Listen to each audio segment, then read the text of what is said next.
Dad and I have begun our final challenge of FM24, and it's in the Super League. Starting Tier 3, we have finally made our way to the top, and now it's the first one to win the Super League and the Champions Cup. And I got so close in the last season, reaching the final of the Champions Cup, only to lose to Inter Milan, who lifted the trophy in front of me. But we are well and truly cementing ourselves in the Super League and knocking on the door of the top players in there. Which is very much thanks to some of our new gen Wonderkids we have been signing recently who have transformed our teams. And I was only adding to that list as I pulled the trigger on a player we've highlighted previously for over £100 million.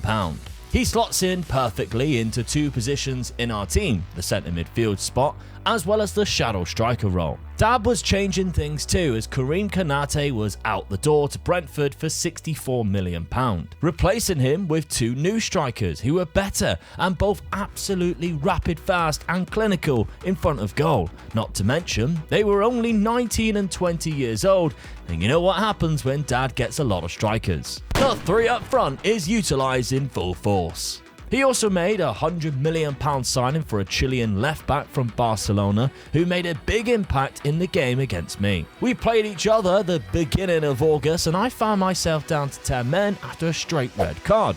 But Dad's new signing, Mazabal, evened it up in the second half, picking up a second yellow. And the score stayed 0-0 until the 96th minute, when Penev smashed in the winner for Dad's Poznan side. So a good start for Dad, but how will our first new signings fit into the demands of the Super League? And will my over £100 million centre midfielder live up to the hype we gave him when we first discovered him at Rangers? Well, Dad, we kind of tracked his career. Yeah, we have. As such, really. He's 22. I went and got him. Yeah. Oh, that's bad news for me, I think. Yeah. He is a good player, isn't he? I mean, look, what shocks me is we know like the players in this database are phenomenal. He's only classed as 4-star in my current team. He's absolutely mustard. But yeah, I paid quite a lot of money for him, £115 million. It might be the biggest transfer that I have made so far, I think.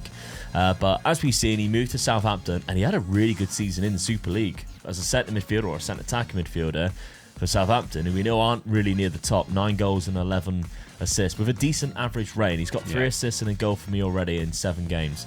But he wasn't the only signing that I made, and I've only made 4 signings here, but I think it's a really smart window for me, to be honest, because one of the transfers, obviously that's £115 million. I had a lot of money from reaching the final. I didn't really make a lot of money back. I sold very little players, but I lost a couple on a free transfer. However, I did bring in a player and I've loaned him straight out for first team football for 1.3 million. I bought him for 2 million. So they've almost paid for his whole transfer. And that is Miguel Angel Rodriguez from Nacional, 19-year-old centre defender. I mean, you can see why I was happy to only pay £2 million for him and why I needed to loan him out, because he probably won't get into my team. But everything is there for him to be a good player eventually. We'll see how he develops. I mean, physically, he's that good already at 19. 6'3", not really much to worry about in terms of mentals, just need his technicals to increase, and I think we'll be looking at a quality player. Is he really? Yeah, exactly. William Jiggle, what a name, from Sheriff. Yeah, William Jiggle. £27 million for this man. He's a striker, again, a really good one. Yep. Good potential, and considering he's only nowhere near his actual potential, well, maybe he'll reach it, but you can see he's very consistent and he likes important matches. Something that I've been thinking about, obviously, after, I wouldn't say chuck it away in the final against Inter Milan, but we should have won that. Yeah. We were the better team, and I'm going through my team and I'm like, he don't like important matches. So maybe that's something that I need to integrate more, is looking at some things like that, because it's the side of the game that I think both of us don't really look into. I know I don't, which means you probably don't either. I definitely don't know. I didn't even realise it was there. Really. Yes. So, I mean, if they're not very good in important matches, things like cup finals, they are going to struggle. So I can see why maybe we did chuck it away. And then we got Kostas Koulourakis, who comes in on a free transfer. He's a real player, but because we lost on a free transfer, Mikavo, who of course has been with us since like season number 2, just haven't really played a lot, so that's the reason why he decided he didn't want to join or sign up for another year. I thought I'd just bring in Koulourakis. He's 27 years of age. He's actually looks like a better player, to be honest. Really decent free transfer. Paying him a lot of wages, but we got a lot of money at the minute. Yeah. So that's the transfers that I made, and going into next season, obviously we're going to be playing pretty much the same system that got us to the final. And I'm not locking anyone in because at the minute, Scotland goes in. Now my only concern is that Tekin doesn't, because I'd rather have Schneider at the back instead of probably one of these 3 and have Tekin in there with Lang sort of ahead of him. I think that's the lineup I like, but I'm kind of like against locking so many players in every single season. You can already see they're needing a rest as it is. So we'll see. We'll see how this one goes. But yeah, there's a couple of positions that I think next year I might look into actually improving if I can. Wingbacks and goalkeeper. You could see on my roll ability there, the ones that are 3 stars right now in comparison to the rest of the team. I just couldn't resist the signings that I made this year, and it was sort of like replacements for other players. So we'll see. But I mean, schedule. We lost against you early on in the season, 1-0 in a 96-minute winner, but with 2 red cards. So again, that clash, the derby is back. Yeah. It looks like the old red cards in our game. Yeah, and I feel like I'm more in the pushing for the Champions Cup already looking at this compared to maybe you might not be. But I lost to Barcelona, Brighton and Milan as well. A couple of draws to Gladbach. Really. If anything, I think I might drop too many points already. It's still a long way to go, though. Still a long way to go. You never know. Yeah. Now, as we can see, you're there in 6th place, and you've had a better start to me, but you've only signed 3 players, sold £107 million. But yeah, if you're looking at it, these are the 3 that have left the club. All the money has come in this summer. Kovar, your goalkeeper, Kanate, your striker, and Konak, your centre defensive midfielder. I mean, even though I've just sold them to finance what I've bought, because I think, same as you, I think I've had a smart window as well. I've filled it in sort of certain positions where I felt I needed replacements, but good replacements. I agree. And that's what I've done. I mean, you've brought in some unbelievable strikers. Yeah. I mean, this guy here, I mean, it shows that his favourite position is out on the wing, but he's still a striker in my books, and that's where I'm going to be playing him up front. Yeah. You know, he's got everything I need. His finishing's all there, his composure, he's really good, and he's like lightning. This guy. He is rapid. You can understand why they've put him out on the wing as well, but yeah, I'll take that as a striker. He can get in there as well. So, and he's close to his full potential as well. So, yeah, he's at his peak then, really. For 20, that ain't bad. He is going to be one of these players that you would hate to play against as a fullback because he's very good at dribbling, he's quick and agile, and he likes the ball played to his feet. Yeah. He's going to get that ball, push it past you, and he's gone. I mean, off the ball as well, he's got 16 as well. So even when he hasn't got the ball, he's going to be in places where it's going to look dangerous. Yeah. And he's hell of a tall at 5'10" as well. So, you know, in the air, he's going to be absolutely lethal. Can't jump though. But he is a model citizen, which is the perfect personality. Yeah. So if I know he's only got a little bit of potential left, but maybe that's because he is so good already. But if he has any more potential, he should be reaching it. With a model citizen personality and playing matches, he should reach it. Yeah. Started off the season really well as well. 5 goals, 2 assists. Couldn't ask for any better. Unbelievable start of a good average rating. So, I mean, 86 million, I think that's still a bargain. Really. I it's do a lot of money, but it's a bargain, I feel. The situation that we're in, the world that we're in, that's very good money. Yeah. And then we've got Diego Hormazabal, who is a great name, from Barcelona, £100 million up to 115. I mean, again, fullbacks are hard to come by and be good. And he's already very good, and apparently he can get better. And what can I say? I mean, and he can play both positions as well. Yeah, on either side because he can use both feet. But his mentals and his physicals are really good. I feel it just needs, I think, a little bit sort of more training on his strength to get his strength up a bit more. But again, he's quite quick. He can get the ball over. His concentration levels and his decision levels are all really good, and he lacks a bit of aggression, which is what I like as well. I mean, he's tackling the 17 with aggression of 15, so He likes to put a foot in there. And he'll be getting some yellow cards. Yeah, definitely. Yeah. He is Chilean. I think his main weakness is his natural fitness. Yeah, probably. Yeah, probably means like if we are still going 10 years time, you might have to look to replace it. Yeah. But yeah, £100 million. Barcelona only paid 1.7 2 seasons ago. It's crazy, isn't it? Yeah. But that's because we're doing the European Super League, you can find these bargains. It's just finding them before anybody else. Yeah, that's right. Yeah. Your final signing though, Martinez Rovic from Valerenga, £39 million. That is a steal for this 19-year-old striker. Yeah. I mean, when you look at how much I paid for the 85 million for the other guy striker, this guy I think is not far behind him or even as good, and I'm half the price really. Yeah. So I'm pleased with this guy as well, and he's quick as well. His determination is 17. The only thing I would sort of say I'm a bit worried with his decision making is only 14. But I'd like to have been a bit better than that. But he is only 19. He's only 19, yeah, and it's finishing his 18 already. So yeah, come on. So these two guys, left and right, with Vidmar in the middle of them. Yeah, of course. Vidmar's still in the lineup, and he's what still a strike force that I've got then, because his finishing is 18 as well. So yeah, we haven't really looked at like the development of some of the players for a while, but Nick Vidmar's. I mean, he's the older one of the three. He's 22.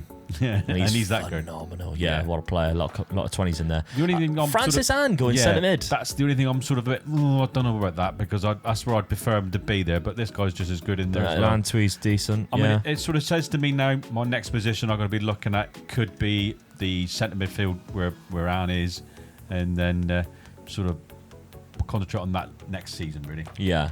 Yeah, if you're looking at your rollability, it rates Railson as like the worst player. But again, we are struggling to find those DMs who are 5-star. I think I was very lucky because the one that I've got, who I've had for a while, Bernat, has been class as well. Yeah. And I got him so early on, if you think £30 million for about 4 or 5 seasons ago. So yeah, I was very lucky to find somebody who was that good.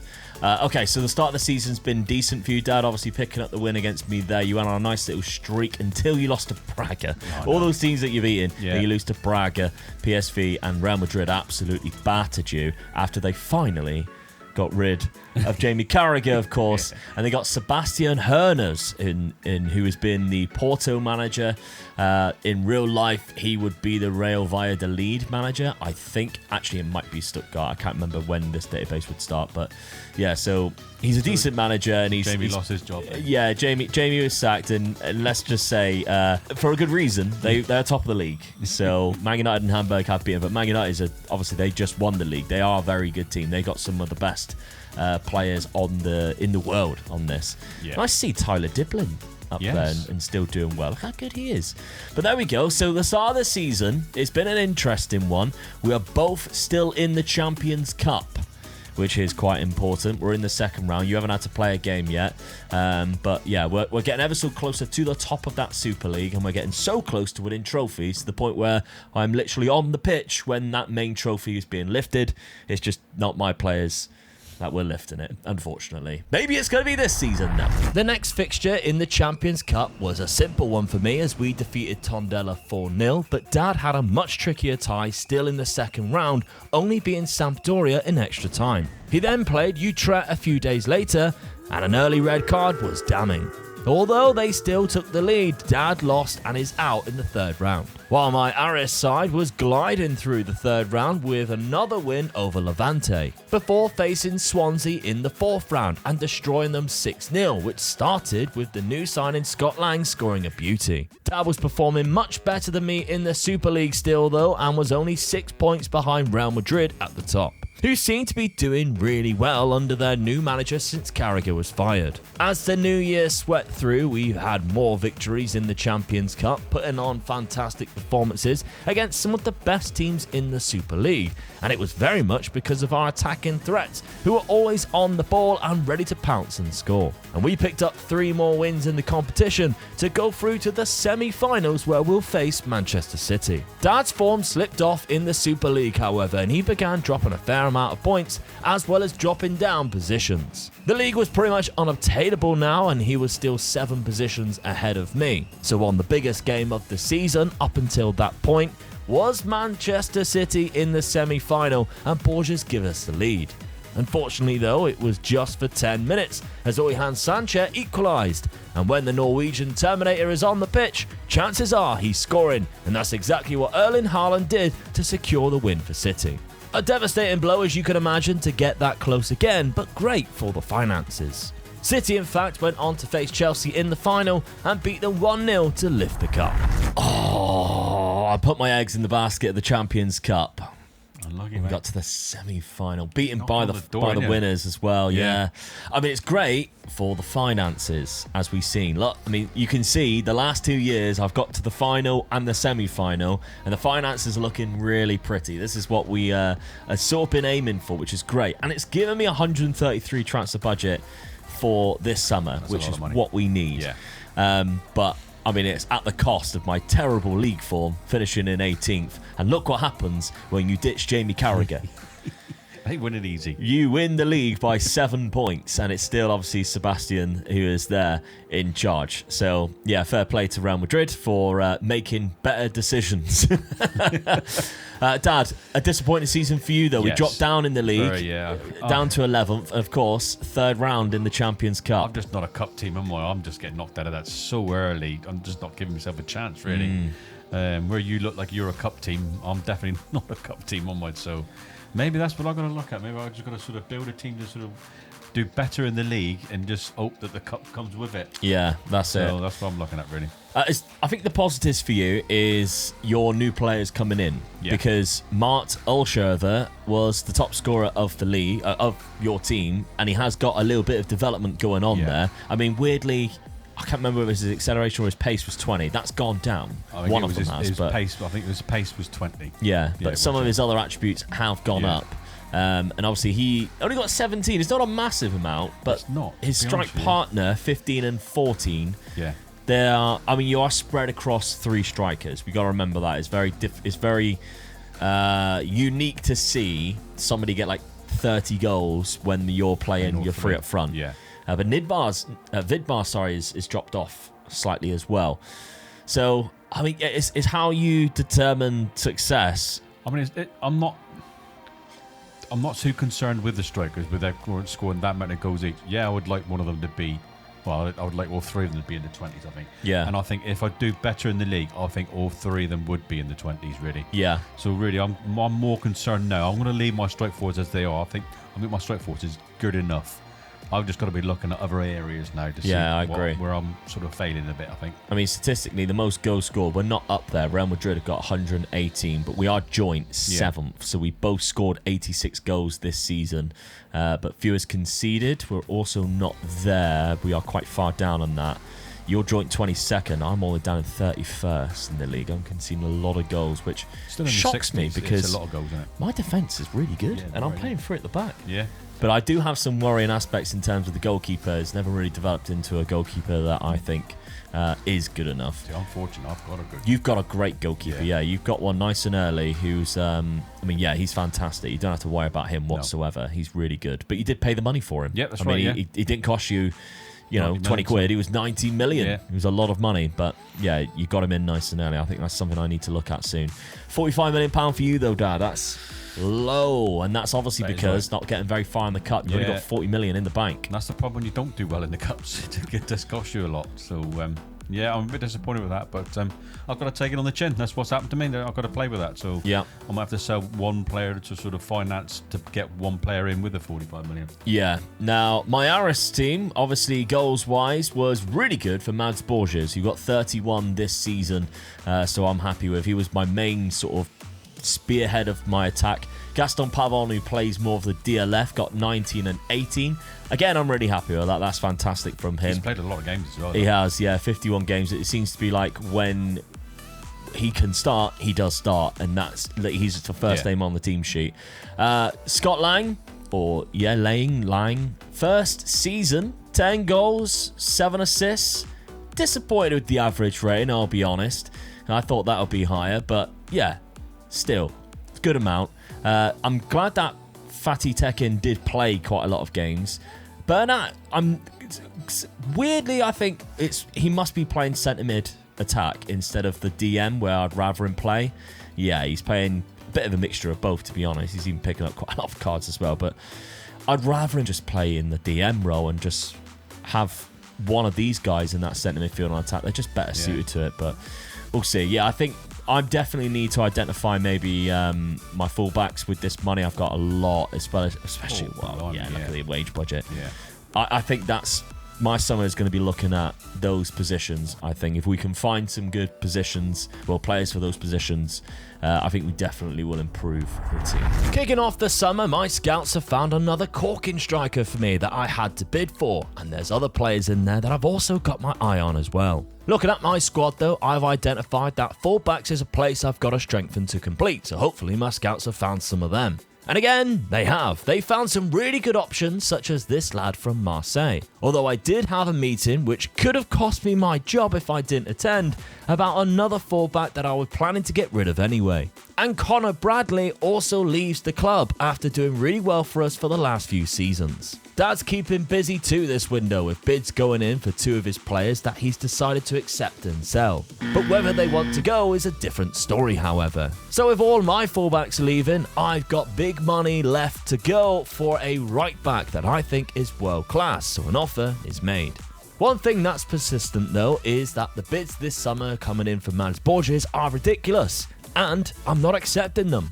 They are getting rather silly though, with bids coming in for over £123 million.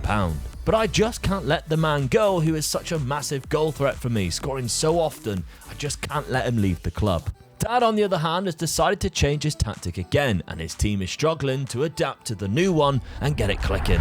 Well, outside of a little bad spell there, where of course Rennes had to beat me, and Frankfurt, of course, I would be looking at a really good start to the season. And that goes alongside the players that I have brought into the club. So it is a terrible time, Dad, if you're the next team to play me. Poznan. Because I have won 5 on the bounce right now, and I'm scoring a lot of goals, only conceding 3, which is really little in the Super League. Yeah, like that is considering how bad my defense was last year. My defense this season has been extraordinarily good at the start. So yeah, I'm really pleased with how this season has started off, and that is probably thanks to really switching things up at the back. So Connor Bradley gone, £51 million, roughly the same price as obviously what I paid for him a few seasons ago when I plucked him out of Liverpool reserves. Matthias Silva, who I bought for the wing, trained him in centre mid, never really got a lot of game time or developed, gone for £35 million. And Saul Kumendi, £24 million, has left the club as well. So we've got a few new players in, 3 fullbacks in fact. We've got Frederic Julian, £38 million, for what I would think is a really good player who could play both sides. So Julian is a cracking signing we got from Marseille. Vlevsky from Besiktas, £51 million. Really good Bulgarian striker, 6'2", so he's quite physical as well, beats the offside trap. I like him for those reasons. Ahmed Manga, I had my eye on this guy when he was at Al Ahly and he went to Al Wada, and I was a bit annoyed really because he went for 11 million and it was really, really cheap. I let him go for a couple of seasons, only bought him for 19 million. So still really cheap. Yeah, he plays right mid. We don't have a right mid right now, but he does play left wing back. Weird, he's right. He's Saka, isn't he? Like Bukayo Saka. Yeah. So he is right-footed though. So I would prefer it if he was left-footed because I think that's even better for when he plays right wing as well. Yeah. Still, I like him. Other than obviously the being right-footed, I think he's a quality player. 5'4" and just can't jump. That's the only weaknesses he really has for me in that position. So I'm happy. And then we've got Pablo Esnalt, £122 million from Juve for a right back. I need to start training him. I think I'm starting to train him as a wing back, but he is definitely the best version, my best wing back potentially in the club with that crossing ability of 17, and he is really good at concentrating too. So, and he's quick. He's very quick. We're gonna lock it in Scott Lang into this centre midfield to stop the DM going there. Bernat. I want Bernat to be playing there, and if I put Lang there, then that stops Bernat from going there. So that's the reason for it, because then he can power forward into that position there, and he's been doing quite well from that, obviously, by the looks of the start of the season. I haven't played a cup game yet, which is good in a way, but Sheffield United is next, so hopefully we can get past them. Dad, you've been a bit of a rocky start. Yeah. to be honest. I mean, it's a really bad start. It is, yeah. One win in the first I five. must admit, I'm a bit concerned already because I have tinkered a little bit. I mean, I'm looking at that as well. I've got a 2-2 draw with Real Madrid. Yeah. So I'm looking. That isn't a bad result, but there's a few results around it that I'm sort of like, oh, that's not good. No, that's the trouble. So, yeah. You're still there, Sebastian. You're still there, yeah. Yeah. You got through the cup, though. Third round of the cup. You're around an extra round than I am now. To get a 2-2 draw with Real Madrid and then lose to City and lose to Spurs as well, I'm not happy with that at all. Yeah. Well, transfer-wise, you've had a busy one. £74 million out, so there's Hartzell who's gone and Ngoa who's gone, so a couple of strikers there who have left. Yeah. Obviously, you've been replacing strikers. Yeah, I had quite a lot of strikers, so I just thought to pick to the ones that I sort of don't feel that'll get into my side now. And sort of where I've tinkered, I don't need so many strikers as well, so I let them go. Yeah, so those two have left. You have brought one in with Kovacs, who's come in, who is more of like he's better at heading than he is finishing. Yep. But then he can't jump. It's a very weird player, I'll be honest. I think I sort of like just sort of fill in a spot with this one, really. He's not great at anything, but he's not a bad sort of player to have in the background. He's not going to hit in my first team by a long shot. He's going to be way down there, so I've got him just in case I get injuries and things like that. All right, well, the big signing for you was Fatih Koka. Yes, so where I've changed my tactics, I needed a centre midfielder, so this is the guy that I sort of got in for that position, really.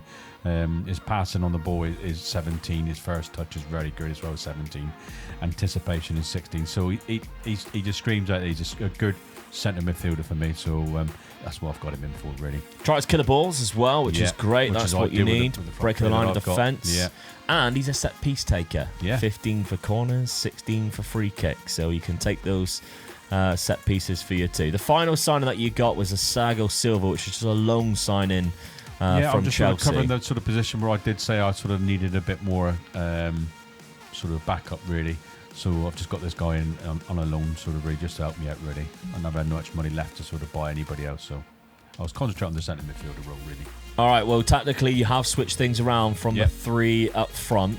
We've got Ulshova now, who's sort of like been pushed to the right. That's his favourite position, so we'll just see what he is like out there. So, yeah, and I've pushed the boy up to attacking midfielder, which is really good as well. So, and then Coco in the centre midfielder. Yeah.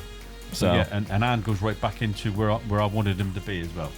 Yeah, in that centre-back position. Push Patrice into defending midfielder. Yeah. So I've sort of solved that position in a way, but I'm quite happy with my back four now, really. Yeah. So hopefully this is. I mean, it's not doing too well in the league. Oh, yeah. But it might be all right in the cup, though. You never know. Well, yeah, that's it. We'll see how you go, because that next match is a big one. Will one of us be lifting a trophy this year, or at least have another good cup run? Let's find out. The game between us was a quiet one up until the 60th minute, where I piled on too much pressure and Tekin broke the deadlock. Dad's goalkeeper was his best player and he made 7 saves this match, but one of the shots he didn't save was the second goal from Manga in the 95th minute. He did eventually start going on a bit of a run and even got through another 2 rounds of the Champions Cup, which unfortunately was something I couldn't muster myself. My form dropped in the league as well and we fell down to 10th place going into the new year. Unfortunately for Dad, his time in the Champions Cup didn't last much longer as I did, as he lost 1-0 to Hamburg in January, which meant neither of us had much to play for going into the back half of the season, which was a shame because I was on an unbeaten run that spanned nearly 4 months. And from March onwards, Dad also managed to pull off an amazing unbeaten run too, ending with a 6-game win streak. Well, we both had good ends of the season. Yes. There's not a lot of losses for you, and again, lost my last game in February, so very good end of the season. I had a good spell just before that where I went 3 months, nearly 4 months without losing a single game, but ultimately still not good enough when you can only finish 8th and 12th. Yeah, so it goes to show how bad of a season I was having if I had a really good end of the season. Yeah. And I only finished 12th. So we are struggling. And cup-wise, I mean, it's abysmal for me, 2nd round. But you got to the 5th round. Yeah, I'm getting a little bit further. Yeah, before Hamburg knocked you out. Yeah, disappointed with that, who are in the tier below, by the way. Oh, no, that's even worse, isn't it? Of course, Red Bull Salzburg went on to beat them in the final as well. So It is a huge opportunity. Rebel Sock Spike are in our league, but it is a huge opportunity. When the big guns are not there, you've got to take advantage of it. Oh, yes. Because we've got a new winner as well in the Super League. PSG have won it. Is that the first time that they have won it? They have indeed. That is the first time that they have won it. They finished second a long time ago, but Real Madrid have dropped off this season down into 4th place. Sebastian still kept this job for now by the looks of it. Where is Jamie Carragher?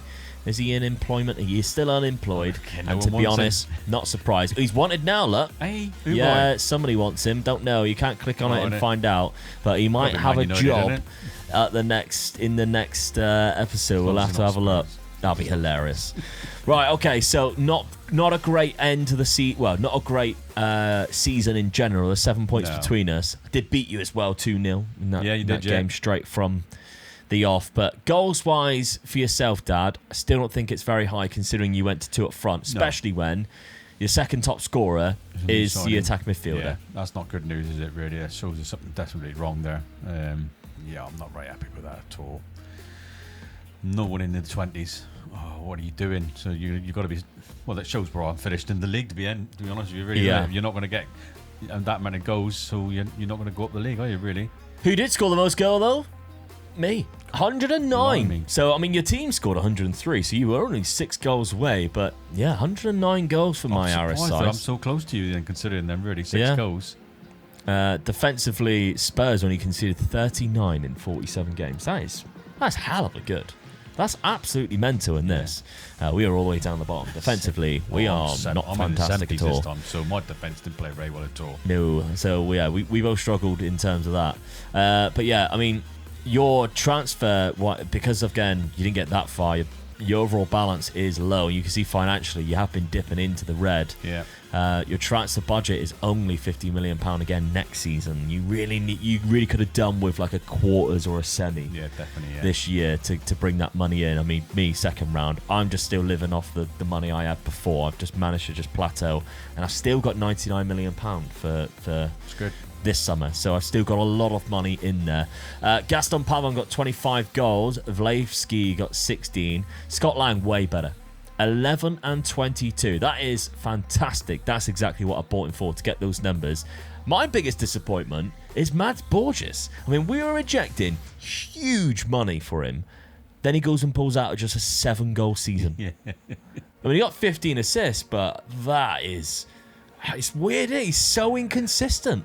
Look how the seasons have been for him. I much prefer a striker that's got no assists but 30 goals. Yeah.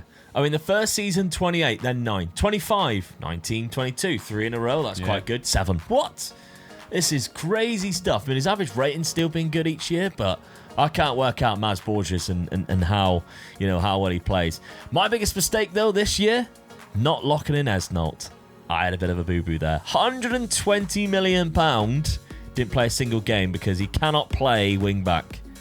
Didn't play a single game? Didn't play a single game. You paid 122 million for him. So, I mean, it'd be like a new signing next year. Do I have to say anything? I mean, usually I would get absolutely slaughtered with this one. He'd be right on me, but do I have to say anything? Yeah, you look where you finished in the league, well, even though I didn't play him. 122 million, didn't play a game. I know, big mistake. I should have locked him in, but I forgot for that because obviously I don't have... He's classed as the second best right wing back. But Julian played 42. So who the hell played there instead? I do not know. Yeah. I thought he'd have just gone in. So he hasn't played all the games? No. So he's played her out. That's what I mean. It's crazy. And on this side, Julian's the main one there. And man, I mean, the trouble is, Maturo, who is my left back that I was expecting to just fade out, still play quite a lot of games. So, next season I'm really going to have to try and lock in Esnault into that position because it'd be like a new signing when he's definitely a new signing. Play. He hasn't played a single game for you, so he never played a single game. Did I just say that? Yeah, he did 3 times. All right, there we go. I have to bring in some new friends. We've got £100 million to spend. We'll see. I mean, that'd be like a new signing. I don't know what I'm going to do with Mads Borges. If we get some big offers again, I mean, his valuation's gone down a little bit now. I'm not surprised when he's getting 7 goals.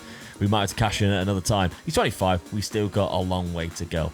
If you are enjoying the Super League save, make sure you drop a like and, of course, subscribe so you do not miss the next episode where we'll probably see where Jamie Carragher goes, and I might make sure I don't make any mistakes in locking in players for the following season.